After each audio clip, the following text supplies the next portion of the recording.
Consider yourself lucky. Inquisitor Ludwine is the commander of the Steel Garrote in Paradise. Were you to ask her, she'd say she keeps the peace. But she doesn't keep it so much as prosecute it. As ruthlessly as the ambassador will let her. She's also a veteran of the Steel Garrote's campaign in the Deathfire, where she died. She's a Death Guard. Well, that explains a lot. I don't know what happened to her there, but I suppose Boudica wasn't done with her yet.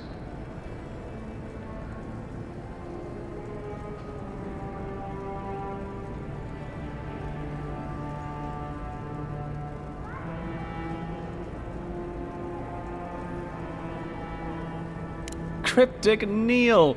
I remember him fondly.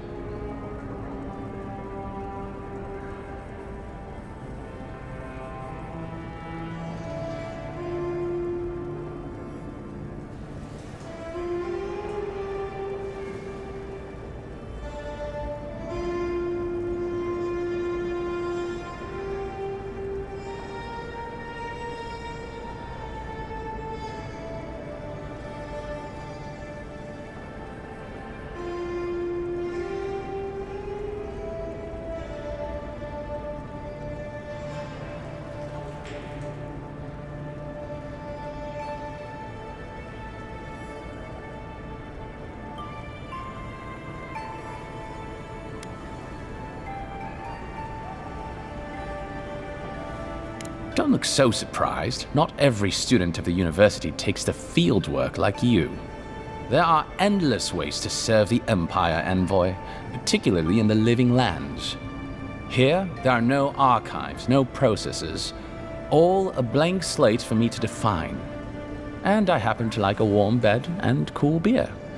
Unlike back home, here in Paradise, we live within 100 miles of ice. But that's neither here nor there. We were discussing Death Guards.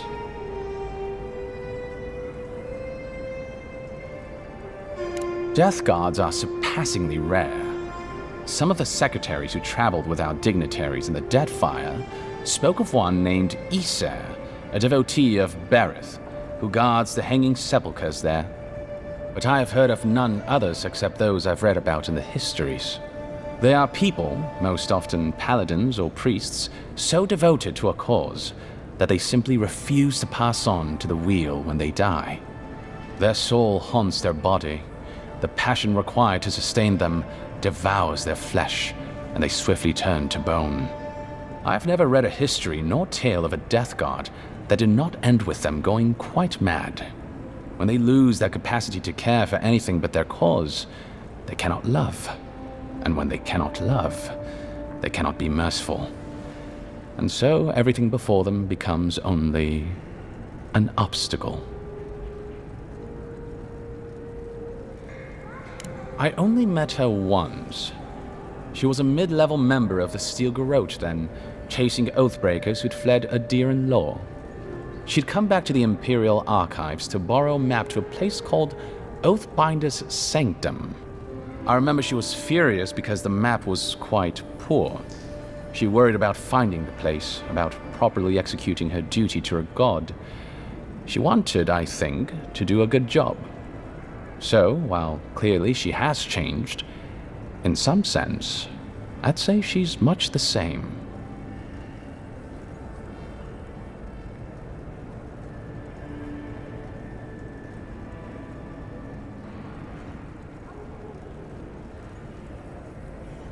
Think upon your promises and die.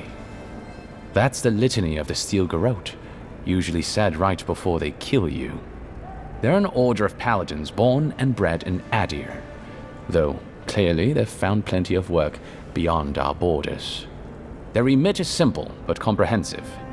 They punish all who break their oaths. In practice, that has historically meant contracts. One lord or merchant will hire the Steel Garrote to bring a duplicitous rival to justice. Fun bunch. What are they doing in Paradise? Since the events in the Deathfire, their operations have expanded. The Steel Garrote has always been associated with Boudica. Now they are explicitly her order.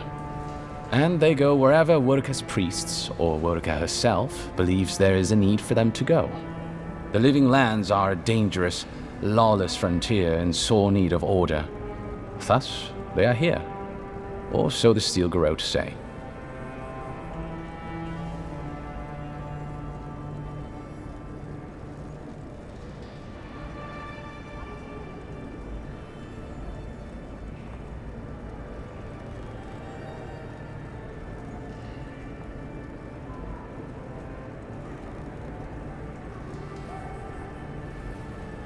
Do you think so? I've always found her inflexibility comforting. Boudica's edicts are clear. If you obey her laws, pursue justice, punish the guilty, and give fealty to the Emperor, then you have pleased her, and I aim to please. But Boudica does not trust. She demands that you declare yourself for her again and again. Her every request is a test, and her every test is an opportunity to disappoint her. I appreciate a god who makes you work for their grace. I don't want anything given to me for free.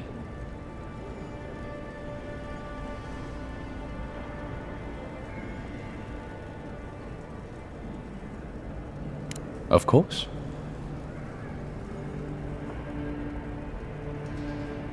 I trust whomever told you to consult a watcher also told you to avoid the one in the city. She is a liar and a thief. Oh, did you take your money? No. Anyway, watchers are individuals capable of perceiving souls. The soul may be in a living body, or it may simply be lingering, waiting to pass into the in-between. In either case, interacting with a soul allows a watcher to glimpse a person's past lives or their most deeply buried memories. Watchers are incredibly rare, and in Adir, highly controlled. Many people wish to know who they were in a previous life, and do not like what they learn.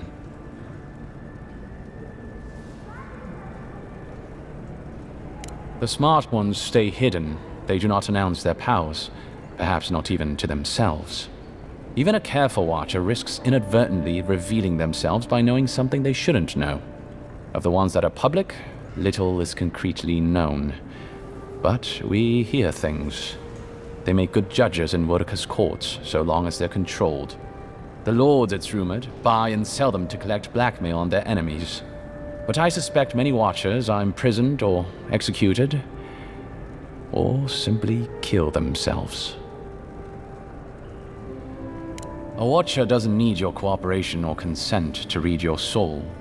They could learn everything about you, terribly damaging things about your parentage, for example, or things you did in a past life, without you ever knowing.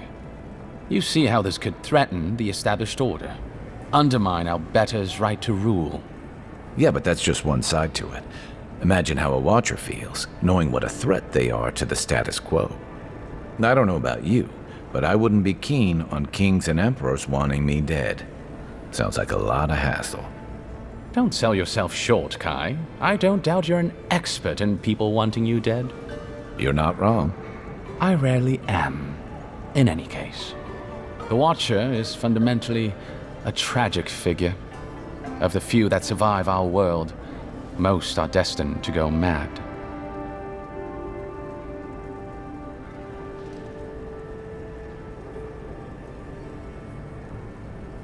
Yes and no. So far as I understand it, a Watcher is born a Watcher. But it takes an event, often something shocking or traumatic, to bring a Watcher's powers to the fore.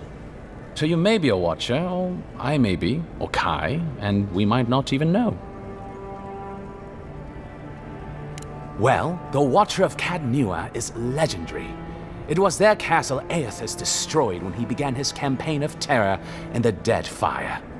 Oh, by the Queen, I hope I get to meet them someday. In terms of local interest, you'll have heard of Runid, of course. And there was Ida. You may not know about her. She was a Watcher from the Living Lands. I believe she was an Orlan. She must have died, 150 years ago. Slain by a great serpent, gods treat kindly with her soul. Doubtless there are others, but most don't meet a good end.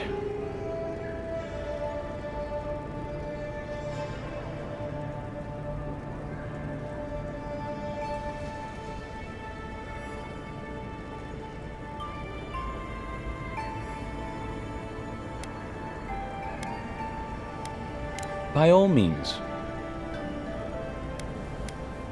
Well, you'll notice I'm nearly always here. If that man sleeps, I don't know about it. He wouldn't say, but I believe he relied on the Claviger far more than he lets on. And without the Claviger's steady hand at the rudder, the ambassador's struggling just to bail water from the sinking ship that is Paradis. Claviger Aemon might have tolerated a little more chaos than the ambassador liked, but he kept this place humming. He's not someone you can easily replace, and not with one man alone. It's a difficult job. The pressure sometimes gets the better of him. But if he loses his temper now and then, I can't blame him for it. Better him than me.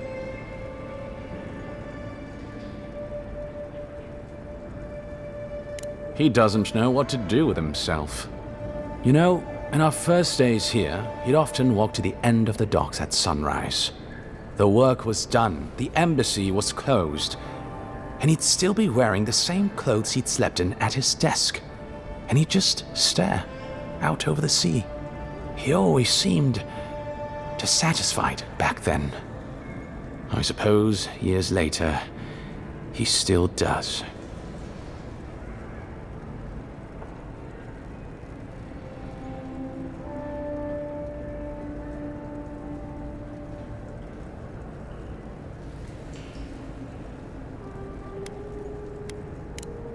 Be serious.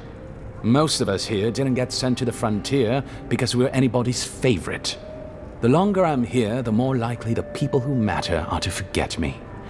And I'd actually like to get back to High Crown someday. Get married, have a few kids, take the civil exams, and settle into a permanent clerkship. I guess there are worse ways to spend a life.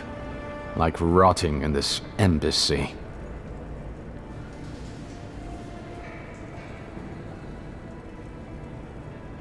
I'm an open book. Safe travels, envoy.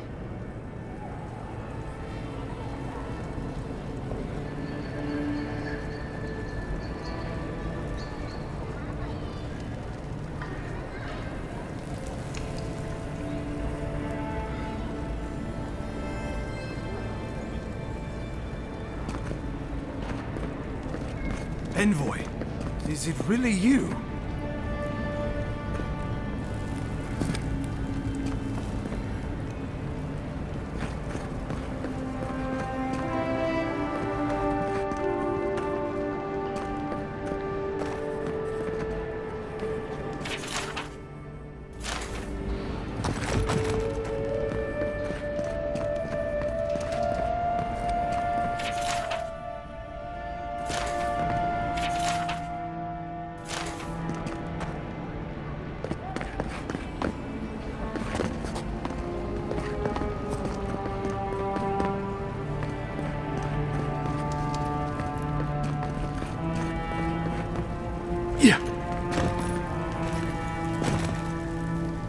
I can't believe you're alive. When they dragged you to Liviana's clinic, I assumed the worst. How do you feel?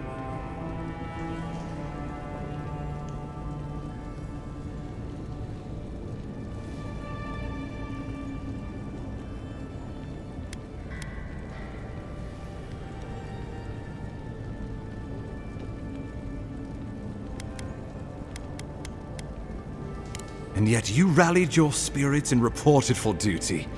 Your dedication is admirable. But we'll return to the topic of your untimely demise shortly. Our first order of business is your purpose here in the Living Lands. You said you had a missive for me from the Emperor?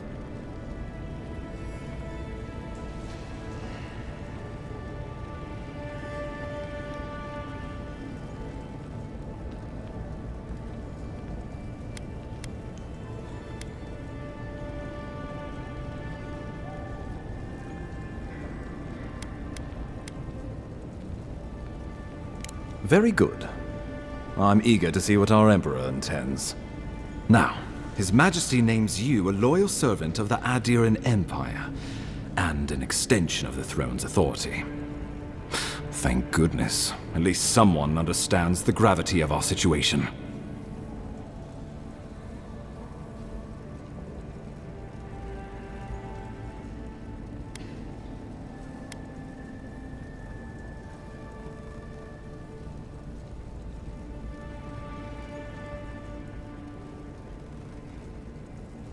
With that, I have better news for him. You've seen how wild the Living Lands has become, both in nature and in politics. Sometimes I think the island has a mind of its own. No sooner had you arrived than you found yourself at the center of our troubles.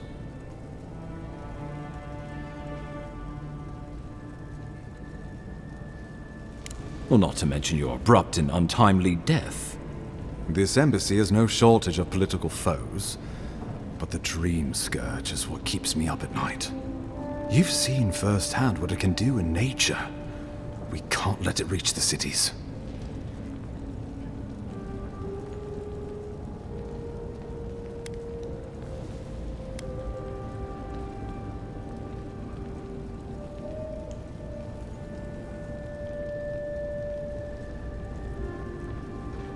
Inquisitor Ludwine thinks the plague is a distraction. She's more concerned about these local rebels fighting against the Empire.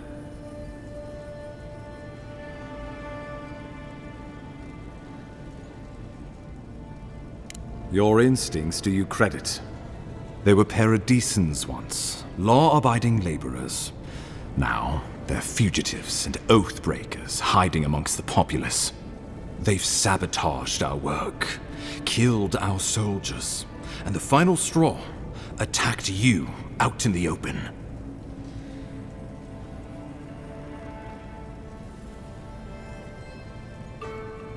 Something about a labor dispute gone wrong, I think.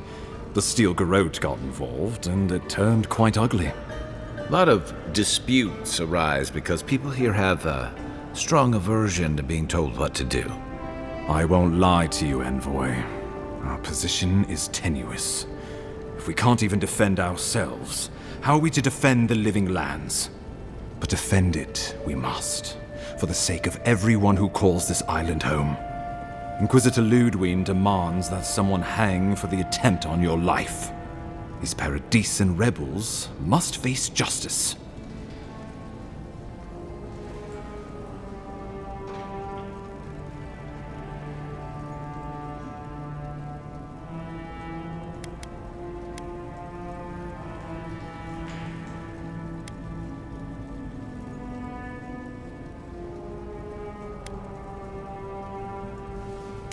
True, but you can't investigate the Dream Scourge if you're dead.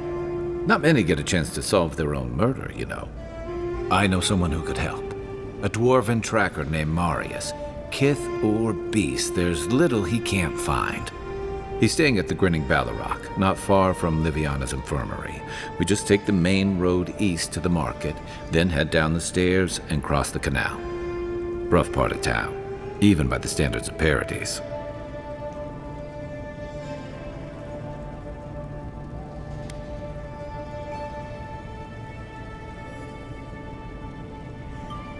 Blend in, for one thing. Marius is from the Tusks, about the harshest and remotest place the gods ever created, even by the standards of the Living Lands. Trickery, lies. The gods did not build this place. Let's just say no one survives out there without picking up a few skills, the kind we'll need if we're going to find hidden assassins. Especially if they're from the streets of Paradis. I suggest you recruit as many allies as you can, but choose carefully. They, like you, will represent the Empire. But before we can send you off to parts unknown, we need assurances from the local healer that you're fully recovered. After all, you survived a brush with death. The health of your body is one thing, the health of your soul is another.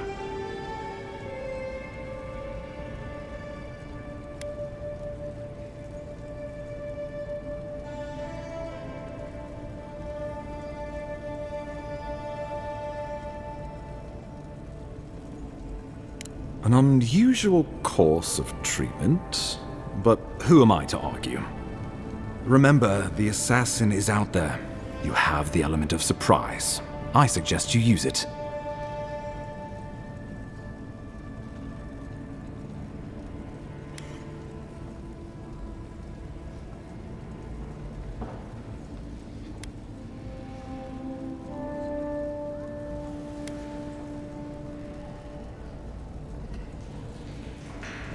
Safe travels. And come back with a good story, hey?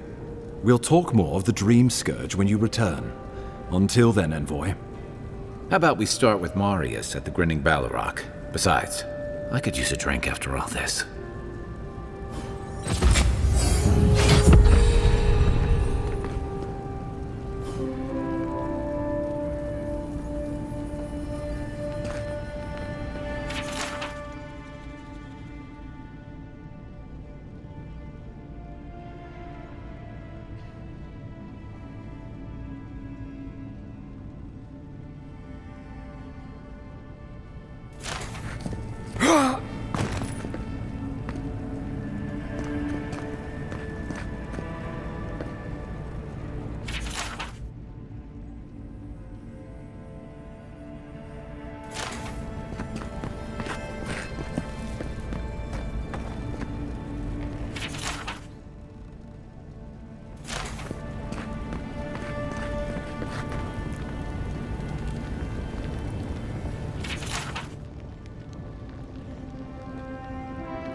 Aye, aye.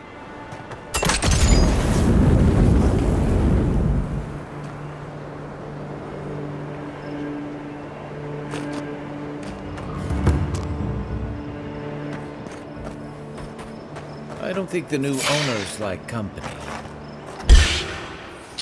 Show me what you got! Next one's mine!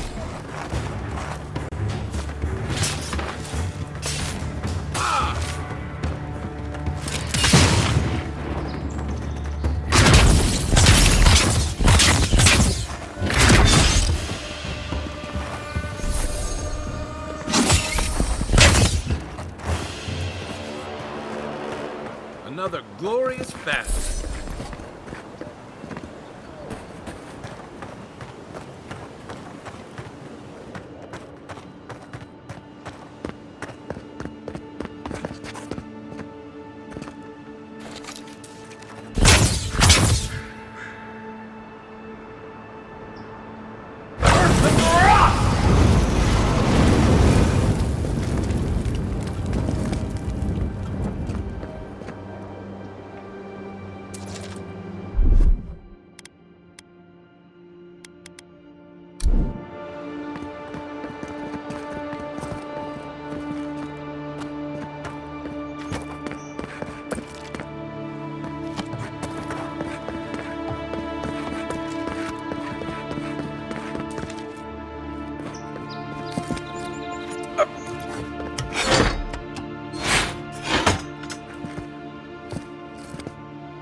Tragedy.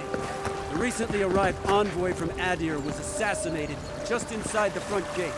The killer is still at large.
So, you're the one they all crow about, eh? Best hunter and guide in all of Dawnshore? Just Dawnshore? Phew, must be slipping. You just look like a drunken dwarf to me. Seen 1,000 of you roaming back home in Adir. Ha! The mighty Marius, deep in his cups, ready to take on the deadliest prey, providing they're asleep at the time. Right. Take another sip of my cool. Rude not to finish a drink someone bought for you. No wonder you're hiding behind a mug. You're too worried about being polite to survive out there. The dwarf there is Marius. Best tracker I know.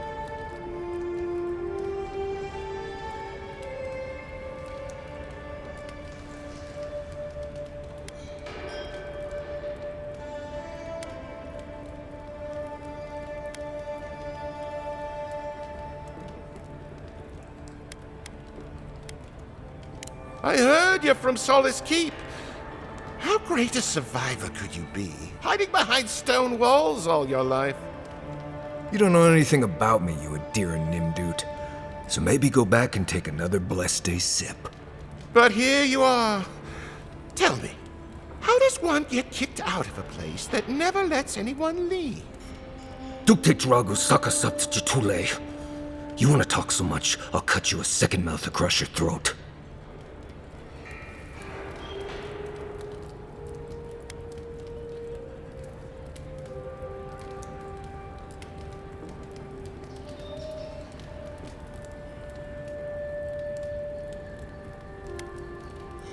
Marius can handle himself.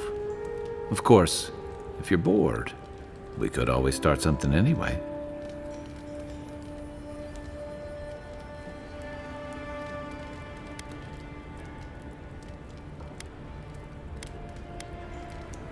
I'm with you. Ready to crack some heads.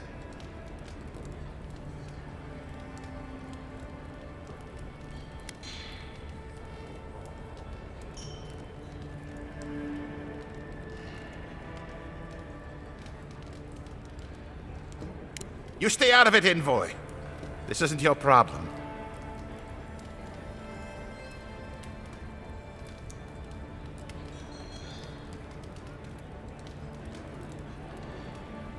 I haven't stomped an Imperial official since I left Adir.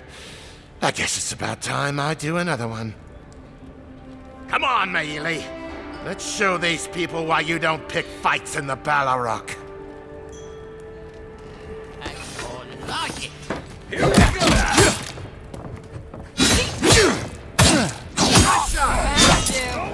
Yeah, get him!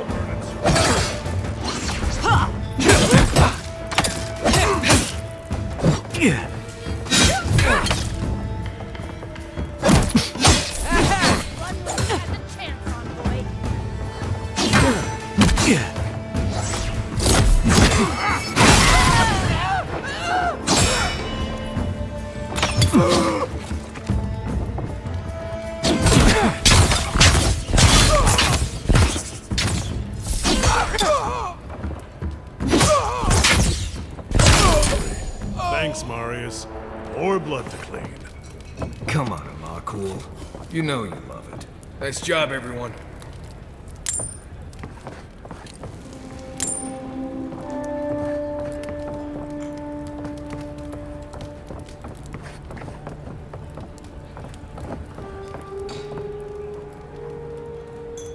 Well, that was something. Haven't been to bar fight in a while. Never really saw the point. Marius, this is the infamous Adiran envoy. Envoy? Marius. Well, any friend of Kai's is definitely a person.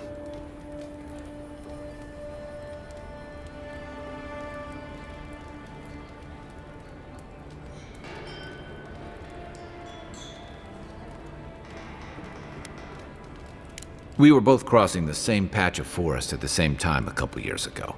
There were some boars in heat I may have helped him with. They were squirrels, and I had them well under control. If I'm not mistaken, you're looking for someone to help find the people who killed you.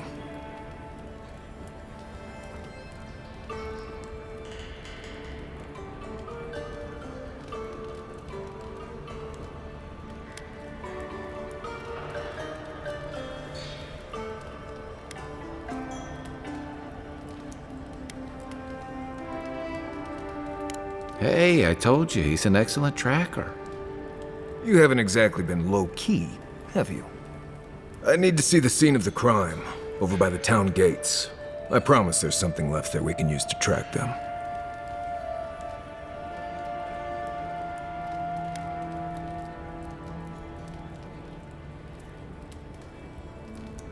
Bloodstains, footprints, darts left behind. If we find anything at all, we can find your assassins. We'll figure this out, Amakul. Don't you worry.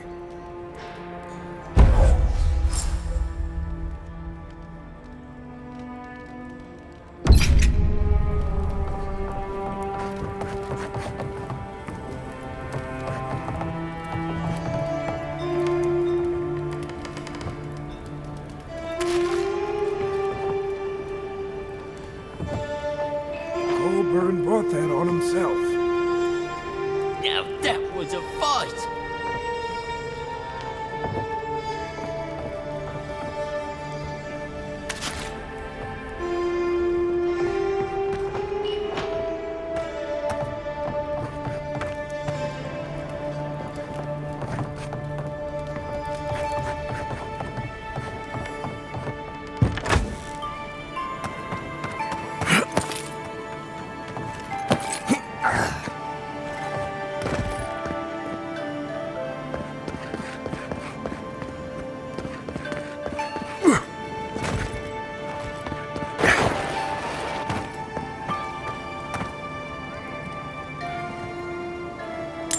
you adherents taken enough?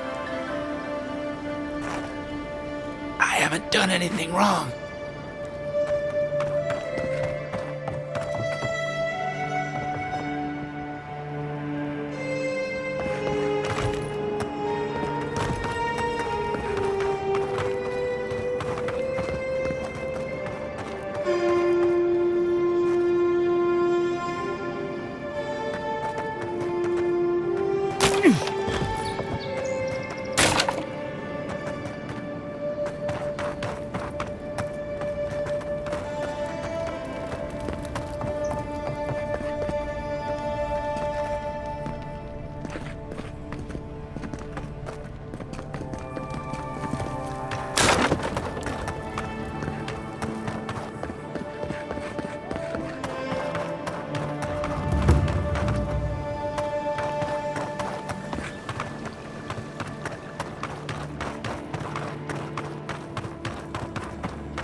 Envoy, got a situation over here. Oh, good. You came over. Glad to see you're up and about. For fuck's sake, can we move this along? I don't have all day.